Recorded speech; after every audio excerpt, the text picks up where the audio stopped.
connaissez l'histoire du braquage au jus de citron ? En 1995, à Pittsburgh, un homme braque 2 banques avec une confiance énorme. Il regarde même les caméras à visage découvert comme si de rien n'était. Évidemment, quelques heures plus tard, la police diffuse des images à la télé et on le retrouve très vite. Sauf que là, le coupable est sous le choc. Il ne comprend pas ce qui lui arrive, parce que pour lui, il était invisible. En fait, notre homme avait entendu dire que le jus de citron servait à fabriquer de l'encre invisible. Et il en était venu à la conclusion que lui aussi pouvait disparaître. Et c'est comme ça que notre braqueur, persuadé que le jus de citron le rendait invisible, s'en est versé partout sur le corps avant de passer à l'action.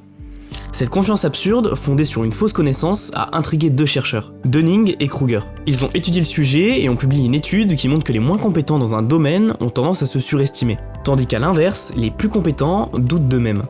Et c'est là qu'est née cette fameuse courbe de Dunning-Kruger que vous connaissez peut-être. Elle montre la relation entre ce qu'on sait vraiment et ce qu'on croit savoir.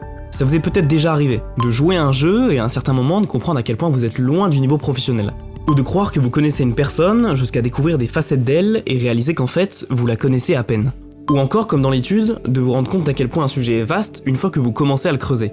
Cette courbe, c'est plus une métaphore visuelle qu'une vérité scientifique absolue. Mais je l'aime beaucoup parce qu'on a tous déjà vécu une situation du genre. Et même si le nom peut sembler péjoratif, on a tous été sur cette montagne au moins une fois dans nos vies. Plus on sait, plus on se rend compte qu'on ne sait rien. D'ailleurs, en parlant de ça, est-ce que